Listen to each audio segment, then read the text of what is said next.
Assalamu alaikum, everyone. Welcome again to another amazing night in terms of these kinds of just spectacular nights that we're spending together. I just want to say right off the bat,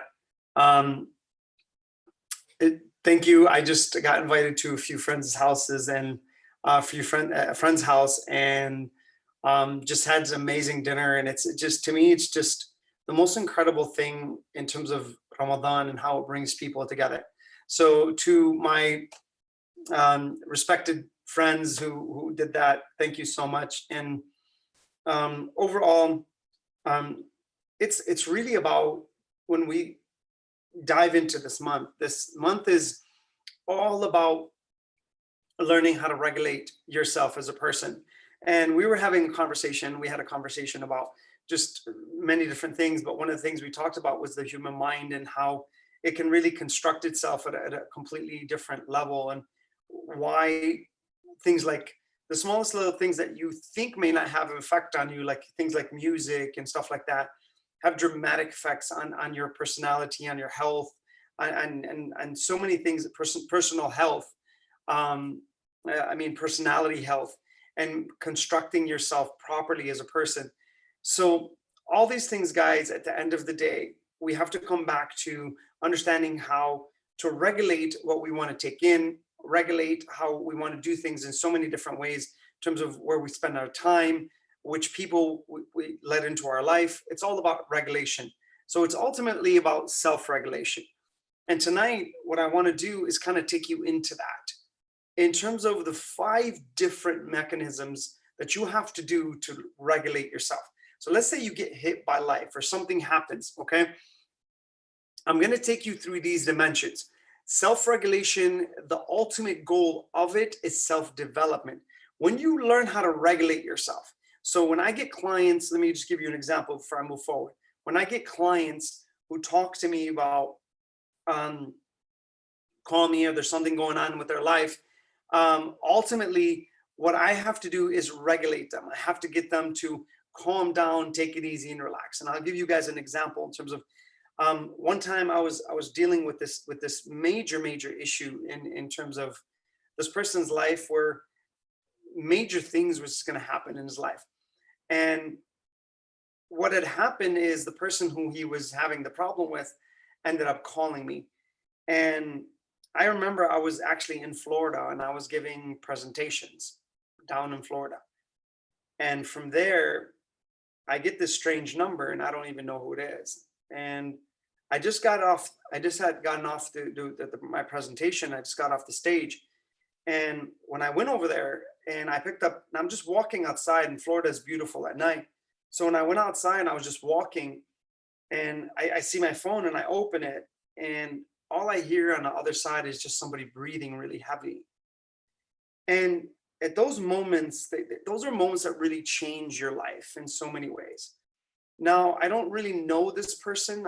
I know who they are. I just don't really know them as a person. But they're like, the first thing they say to you is, "You're the last person I'm going to call." And it's like, it's a very harsh reality. And now you have to regulate. This person had kids. This person had so many different things that in their life, but now you're basically the last thing between them and death. And this person then says to me, "Is like, listen, I have a gun that's sitting on my lap. I just want you to know that." And they're still breathing, and it's like, and I remember the breaths that they were taking. I remember it vividly. It's just like it sinks into your head, because they're taking in breaths, and they're just coming, and it's just, all you do is hear them breathe. And you have to be so calm in situations like that. But there's something that almost like takes you over as a person and just allows you to kind of go and enter these kinds of realms. And after like an hour, I got to a point where the person started turning on. Why? Because I started hitting on the kids. So the calmness and dealing with the emotion was the first hour. Then I went to the logic after that. And I remember when I said their kid's name, that moment was so profound. And I said the kid's name. And when I said the kid's name, the person cracked, meaning they started crying. And they hysterically, they couldn't stop. And when that happened, it's whenever someone cries, it's like you're putting your finger in the wound. That's where the hurt is. That's where the pain is. So now when that happens, the conversation started turning. And this person started becoming more hopeful, more strength, more ability. And they're starting, no, I can't do this. What am I thinking? And it's just incredible what happens. But it's all about self-regulation. And I remember, guys, I'm just a person who's just trying to do the best that I can in life. And then Allah puts you in these high stress situations. And you say, like, you get mixed into something different. And your makeup becomes something different. Because now you've succeeded in a very tough situation. And it's not that Allah Azza wa Jalla helps you through these things. And I thank Allah that I've been put in these situations and I've been able to succeed in them. I'm grateful for that. So at the end of the day, when you start going towards these things, it's incredible. And then you start realizing why you do what you do.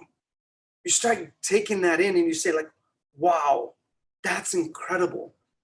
This person made my life incredible. They made me value life so much more. They're going through trials and they just share that experience with me. What a privilege that is. And now you start wanting in terms of helping people. You just want to help someone, get them to the next level without any expectations in return. And that turns you on in terms of a person who just wants to get towards the highest points of achievement in those kinds of domains. And so I remember these things and they're so distinct. There's different episodes in my mind. And from here, it's learning how to regulate yourself emotionally, where you can take on these kinds of situations. So when you walk into a situation, it's very heavy in stress, you can lock in and it doesn't matter. It doesn't matter what's going on with the situation. You can lock in and you can fit in properly, and then you get what you want out of the situation and you actually help the other person overcome it. So now let's go through this. There's 5 levels. There's 5 levels I want to take you through.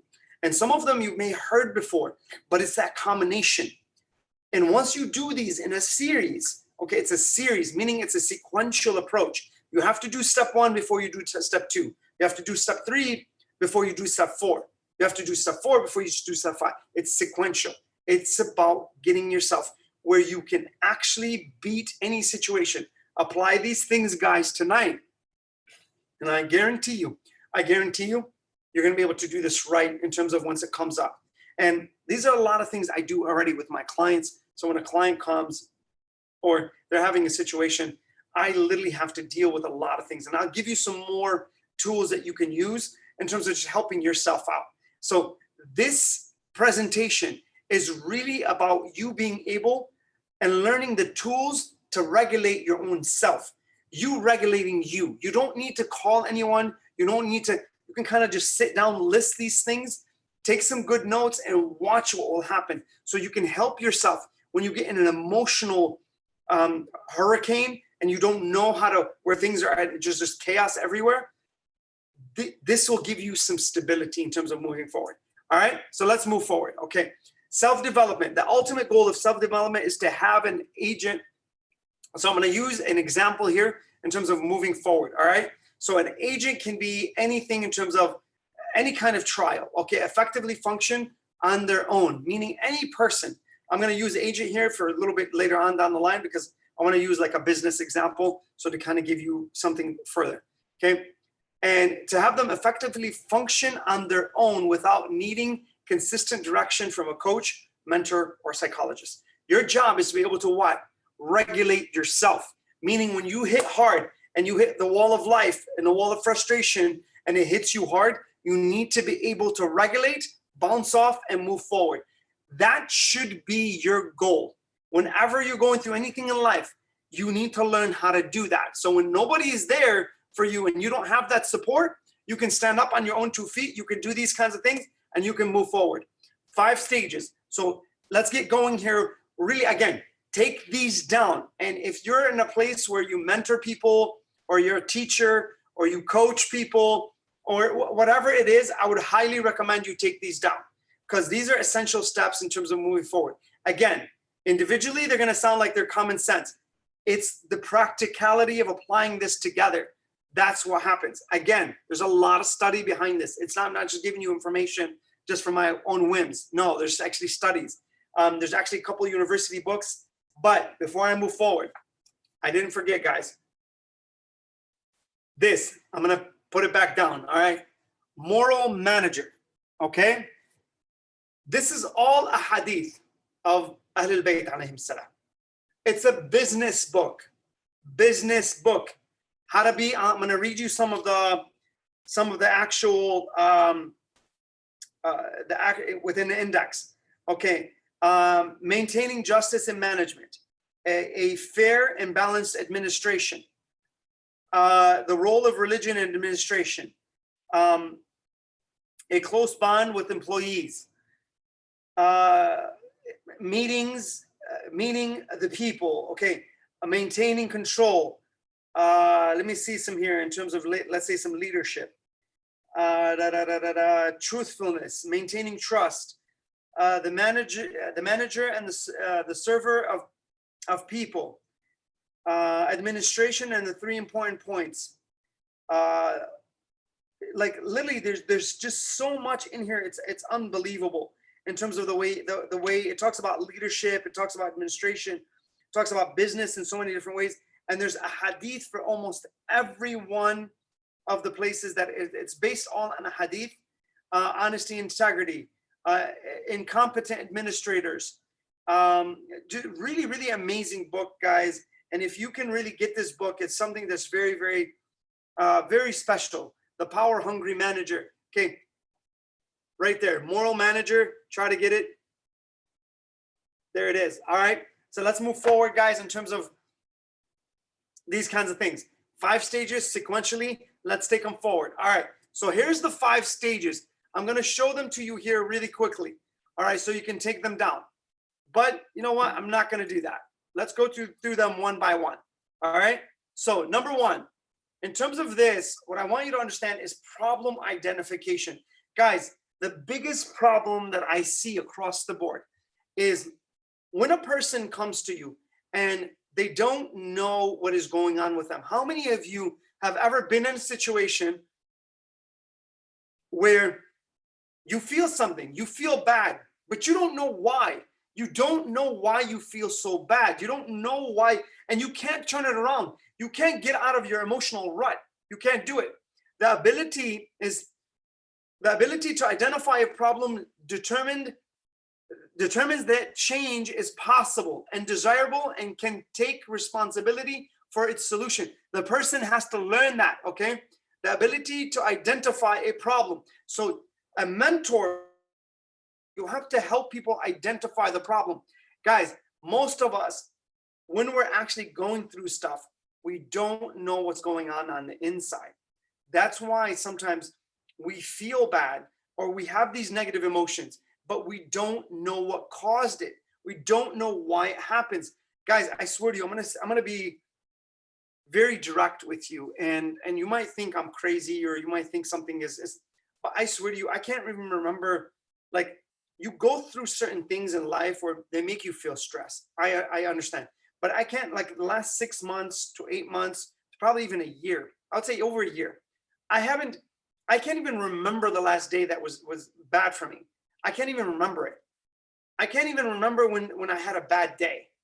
It's about how to maintain your mentality in terms of how to move forward. So, but I went through something. I'll give you an example. I went through something and I had to refine something with my personality. So I had to dig in. I had to see. There was something in there that I didn't like, and I had to figure it out. I swear to you, I went on a 4-month search 4 months, okay? And I finally identified the direct source. But I have these tools because I've done this with many people before. So you have to go into your subconscious wiring, meaning the hardware that's already downloaded into your system. And what you need to do is find that circuit that's off, or it's not running, it's not working. That's what you have to do. But it's very difficult to identify that sometimes, because sometimes that circuit has laid in our mind for years and years and years and even decades. Okay, so from there, you don't realize that your subconscious wiring is creating this behavior without your conscious knowledge. That is your job, is to learn how to emotionally regulate, find out your triggers, find out when you are being triggered. When that happens, find out the behavior in terms of the way you're reacting. Why do I pick this person in my life all the time? Let's say you're picking the same person in terms of a friend or a romantic relationship or anything, that you keep finding the same exact mold. Guess what? There's a system inside of you that's pushing you towards these people. It's pushing you towards this friend.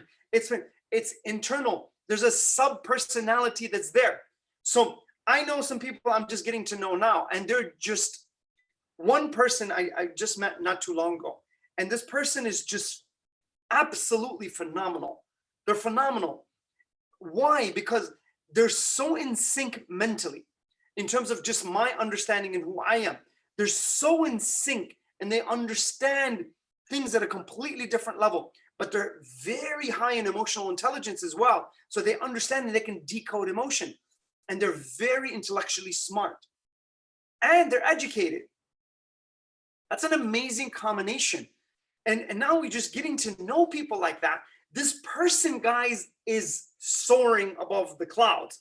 They're not a person with a broken wing. They're not like that. This person who's can fly, they can get on their own, has emotionally regulated properly. They can identify problems, take care of those problems. Then they can move on and beat those problems. Then from there, they actually build their confidence. That's the way it works. But you want to bring these people into your life who have very high value. And you don't pick certain people that are broken wings, have broken wings, and you have to fix them all the time. Now, let's say you do pick the people with broken wings. There's a circuit that's inside of you that needs to be changed. So all I'm saying to you here is, I've dealt with some clients who are like that, by the way. And I call it the savior syndrome. They want to save everybody. But ultimately, guys, here's what happens. There's a sub-circuit that you need to understand. So what I did that. I went in and I found that circuit. I cut it. I did my own mental surgery. Okay. I snipped. I did the surgery. I snipped mentally. Okay. I removed that. Then I had to remove the emotional cancer that's connected to that. And now I have to develop a new circuit. And I did that. That's mental surgery. There's mental and emotional surgery. And it's based on your concepts and emotions. So on that level, understand this, that when you can identify the problem, it's everything. It's literally becoming an expert in identifying why you feel what you feel. And it's called emotionality, by the way. Why you feel what you feel, why you're thinking what you're thinking. And if those two connect and you see what the problem is, okay, I'm actually thinking this way because I'm feeling this way, and I'm actually feeling this way because I'm thinking this way. And then it's much easier to regulate. So I have people build a list for themselves. So let's say you're involved with someone that you love, in terms of, I'm just talking, identifying the problem is key, guys. It's everything. This is the bulk of the presentation. Identifying the problem. Let's say you have a person who you're connected to, and now you're going through a breakup. I have a lot of clients who actually go through that. They go through a breakup and they'll call you and they're starting. So the first thing I have them do is anything that's an emotional and mental trail of that other person, they have to start getting rid of it. because now their memory, let's say that it's a bad relationship and they need to move away from this person. This person has a broken wing, they're manipulative, they may be somewhat narcissistic, and this person needs to be moved away from their life. Okay, so right away, what I do is I get them to a point to what? The memories now of that person becomes that person's cage, and it's a mental imprisonment. I get mentally, I become encaged and I cannot move because my memories now of that person. So what I do is I have them create a counter memory against their own brain. So a positive, because it's called rosy reciprocity. When we think back of our people that we care for, we think back and what do? We think of all the positive things. Now here's what happens on the other level. I have them make a list of all the negative things. Let's say, again, this person is manipulative. They're a bad person. They're not a good person to be in a relationship with. I have them create a list. Every time they have a good thought, which is a mental prison that brings back that pain and that emotion, what do? I have them create a counter thought. Okay, remember when he did this to me, or she did that to me, or so now you create a list. Every time you're going through that, you read off the list. Now you're identifying, and you can now start connecting the problems. Oh my God, when I'm sitting alone and I say, this thought comes to me, and then you start identifying the problem and where you are actually triggered. So I'll give you an example. In terms of the student mentality, for example, Jim must recognize and accept his inability to walk up. Let's say this person has a lot of, in terms of this situation I'm giving you, this person has a door-to-door job and they have to go to door to door and knock on doors, okay? And hits standards because he becomes too nervous and lacks confidence. So this is a form of identifying the problem. So this person, their performance is down because what? They lack the confidence of going up and actually talking to someone. So I have one of my clients today actually who's like that. See, they're terrified. So they get really anxious when they're about to talk to people, okay? So identifying the problem now so you can create the solution. That's number one. So problem identification. Now, guys, please, if you're not an expert, please don't give advice. Please, I beg you, if you're not an expert in something, please don't give advice freely, please. Because the things I have to deal with sometimes is because of someone else's suggestion, that they thought they were so great with their opinion. But if you're not an expert, just say you don't know. من ترك قولي لا أدري هلك. Whoever leaves and abandons the word saying I don't know will surely be annihilated. So be careful from bad advice. Be really careful from bad suggestions, because it's very easy to take chances with someone's life. You're not going to feel the consequences, but it's so easy to move your tongue and actually give advice. It's so easy. And now the world is just full of experts with the internet, with social media and everything. Please be very careful with who you listen to, from whom you listen to. Please give yourself an advantage in life and actually get yourself to the next stage with these kinds of things. Some people, I'm being honest with you, they're just full straight out devils, and they actually give advice to people. So they're like the shaitan walking around just giving advice. And I'm not saying it's everybody. I'm not saying these are particular people. There's very specific people. But on a general level, be careful when you open your mouth and you give advice. Be careful. Please be careful. Okay? Number one, problem identification. Number two, commitment. All right. So recognizing the problem, however, is not sufficient. Let's say now you come. Everything is there. Bottom line, I figured it out. I know what it is. The second thing is you really have to commit.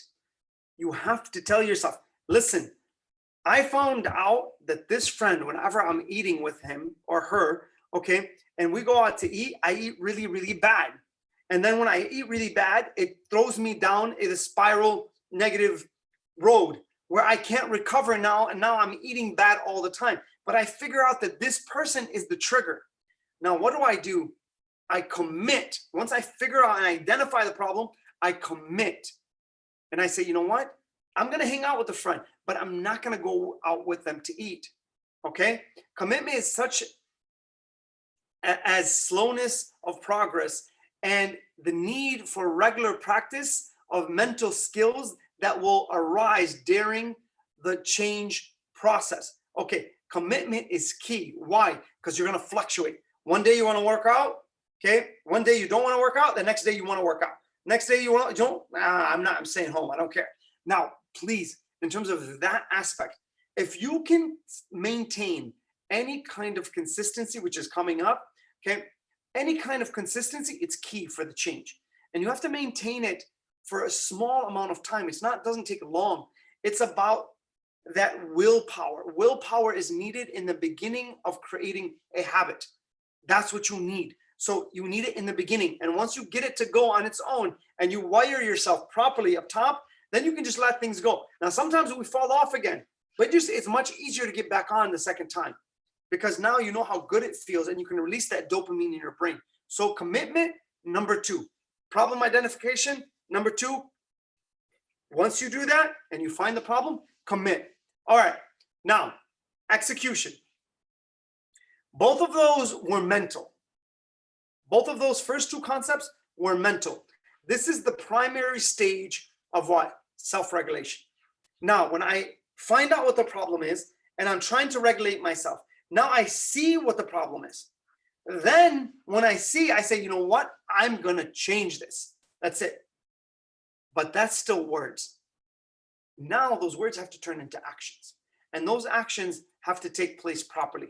Okay. In this change, now in terms of Jim, he was scared to walk up to a door or walk up to people. Okay. Jim will need to what? Self-evaluate. So watch this. Now, if you're a person that's gone through these kinds of things, you've evaluated yourself. Now you understand, okay, I need to self-monitor, meaning I have to see, okay, why is this happening to me? Okay. Where is this coming from? Why is it a person? Is it an environment? Is it at the time of day even? Now, all these can be triggers. Okay. Develop appropriate what? Expectations in terms of who they are and what they're going through. So now I have to set goals for these kinds of things. And I have to make sure that's there. Now, self-reinforcement as he learns to cope efficiently with stress and to perform more accurately under pressure. Guys, right here, I'm going to stop. Okay. Guys, it's so important to test yourself under pressure. There's a difference when you're being trained as a soldier to go into battle, and there's a difference between that and being in battle. But your training is so important because it gives you the scaffolding in your brain to rely on your training when the pressure, when the pressure hits. When this pressure in the situation hits, that's what it's giving you. So now you need to evaluate who you are and understand how that works. Okay, so now the way you do that, there's something that we use in terms of logging. You might do that. You don't have listen, when I was doing this and I was going through this, guys, I would log every 15 minutes. My mentor wanted me to log every half hour. I actually changed the whole script. I gave it categories and I set in times, and I knew exactly which person to stay away from, which action to stay away from. I actually had to develop myself in terms of these kinds of things. So logging on, he might log on a record. He might log on a record of his performance rates, his anxiety, and reward himself for improvement. So this is a way you could do it. So let's say you do excel and you get yourself to the next stage. Now you can actually create rewards in terms of what you're trying to do. Now you're learning how to regulate yourself at a completely different level. If let's say I have a problem doing my homework and I don't have this ambition. I don't want to do it. I figure out the trigger why. I don't like it. Maybe I feel like within myself, I'm not as efficient as I should be. Maybe I have a problem with it. But then I figure out that, okay, if that's the case, let me try to commit to getting better. And I start reading every day a little bit more. I start reading, I commit, and I say, I create a plan. I say, I'm going to read for 5 minutes. But then I start executing, and I actually do that. And then the next day, I actually like it so much, I read 10 minutes, 15 minutes, 20 minutes. Every time I'm doing that, I can actually create a small little log. And you know what happens in terms of tracking my performance? I swear to you, when I did this, guys, this changed my whole life right here. I did this for at least 6.5 months straight, every single day.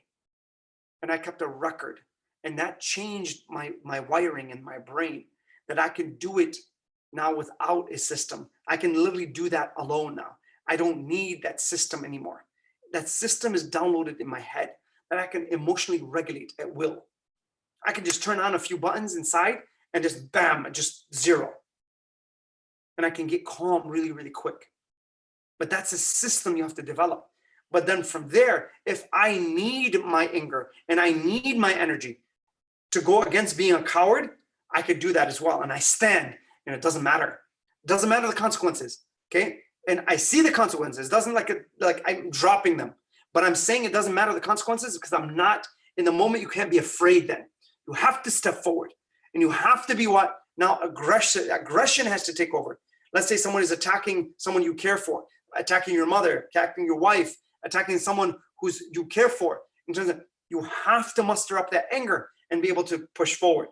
So when I changed this and when I went through this, it's incredible what happens. And this stage it is especially important, listen to this, okay? To sustain efforts when setbacks occur. Guys, a lot of people break here, all right? That's where they break. They break at this level. When a setback happens, they start saying, I'm gonna stop trying. And guys, I wanna tell you something, and this is something very important, and you need to look up this concept. And I may talk about it later, I may not, but a lot of people suffer from this. And there's a concept that's called learned helplessness. Learned helplessness occurs, and it's a learned behavior. When we keep failing over and over and over and over again, we start to become, we've learned to be helpless. When we say, like, you know what, we give up completely. So the way we test this, like on mice in actual labs, is they put a mouse in a box, and there's a door, and they put the food outside the box, but they wire the box, the door, with electricity. So every time the mouse goes, it gets a small little zap. So now it keeps trying and trying and trying and trying and trying and trying again. But every time it gets to the door because it wants the food, guess what happens? It gets zapped. You know what happens after a couple hours, guys? The mouse goes into the corner, sits down, and stops trying.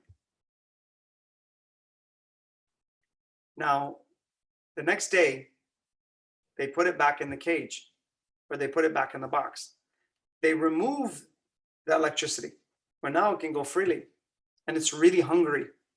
The mouse is actually really hungry. You know what it does? It goes back into the corner and sits down again. It's learned how to be helpless. That's how they train elephants, by the way. When they're very young, they put a stake in the ground that's really, really deep. And no matter what the animal does, it cannot pull it out.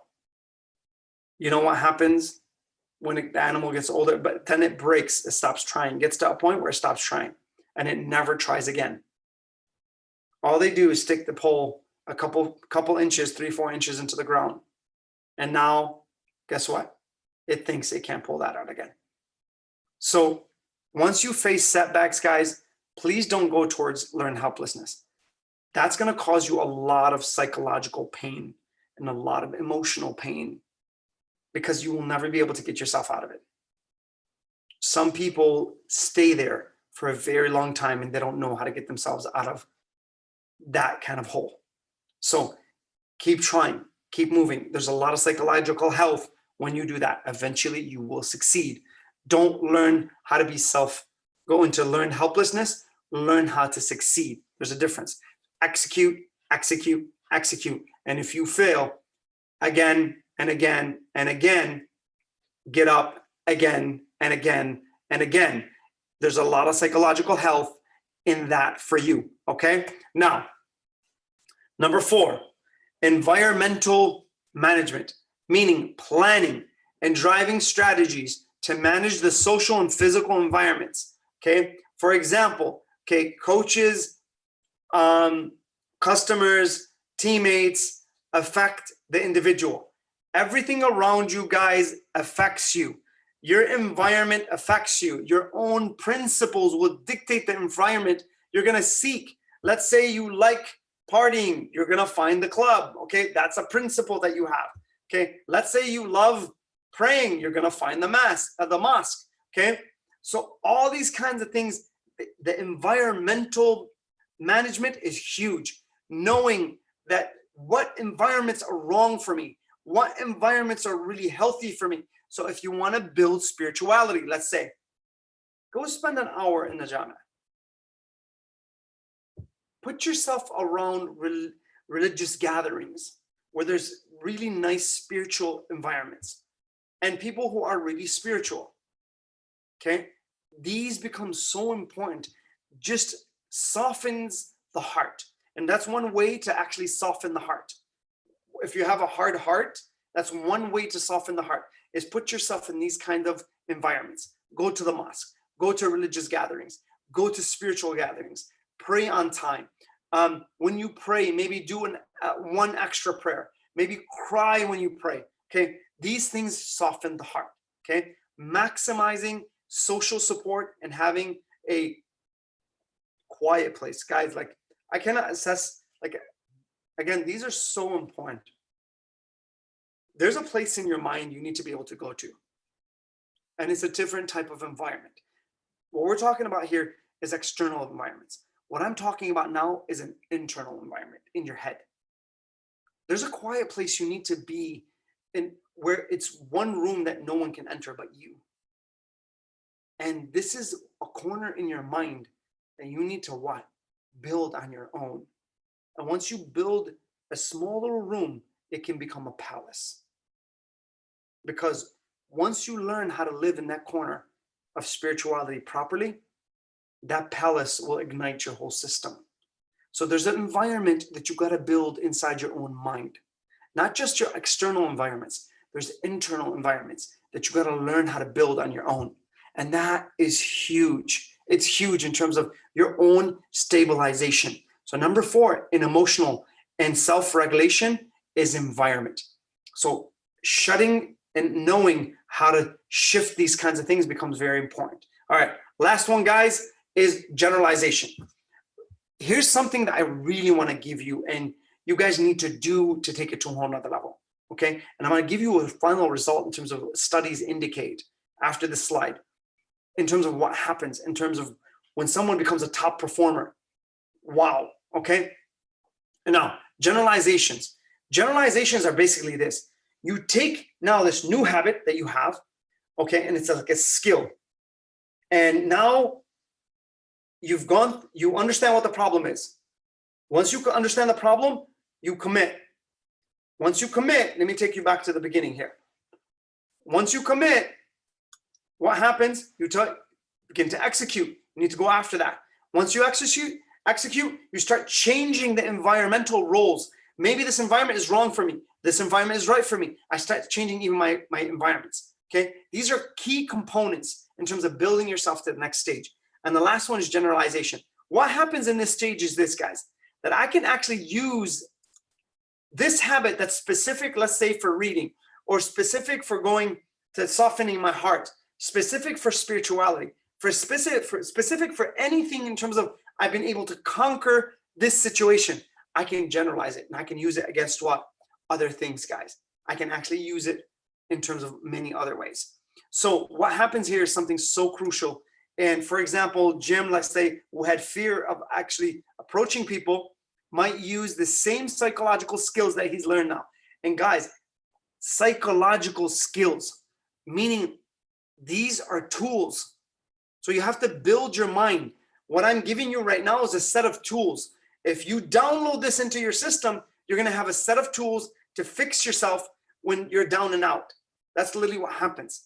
So if you go through these steps, you find the problem, you commit, you execute, you change environments, then you generalize in terms of using that to a greater good, where you can generalize it and use it as a tool, not just for this specific thing, you use it for many other things. That's what generalization is, okay?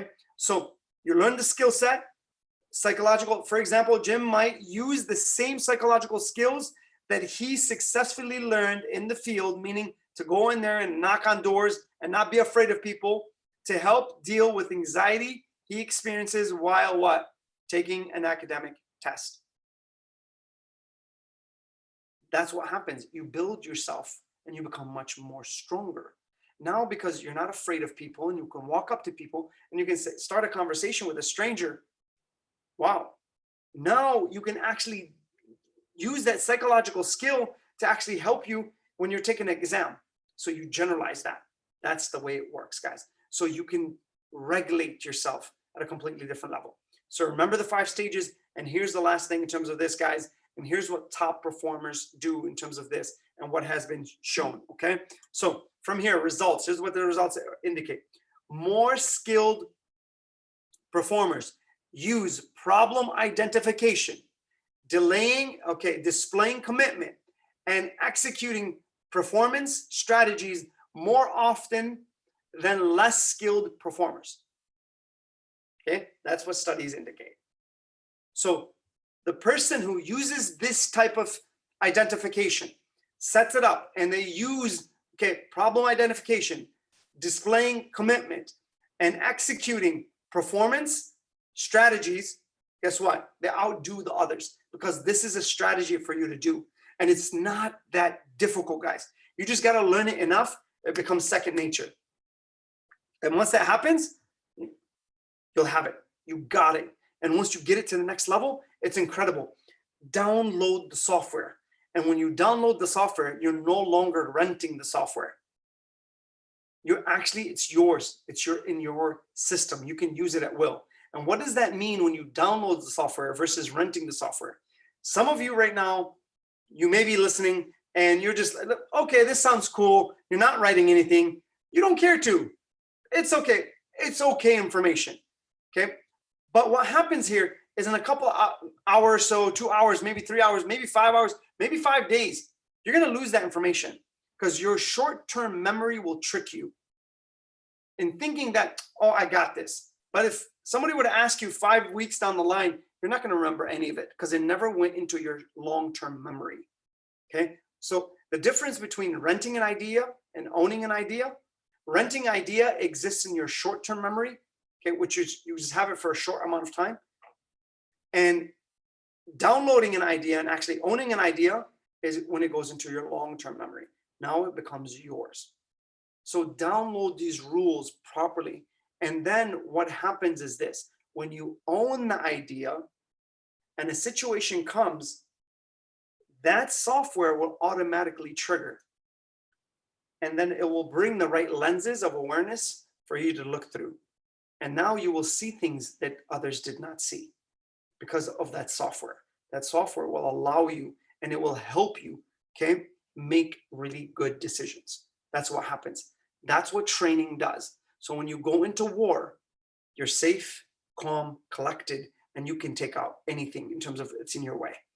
And you're so capable in terms of your ability because you're a machine. Your subconscious mind is the machine. It's not your conscious mind. Your conscious mind directs, but this thing is underneath. It's the whole program. Okay, they say 98 to 99% of your thinking is done by your subconscious mind. That's what studies indicate now. It's even going now to less than 1%. So think about these things in terms of what you're saying and what you're doing. Don't take this stuff lightly. Download information, own it, don't rent it, and then take yourself to the next level. And hopefully the next time something happens to you, you can regulate yourself and take yourself to a next level. And then you don't have to call anyone at all. And you could do it on your own. وآخر دعوانا أن الحمد لله رب العالمين والصلاة والسلام على أشرف الأنبياء والمرسلين أبي القاسم محمد وعلى آل بيته الطيبين الطاهرين اللهم صل على محمد وآل محمد.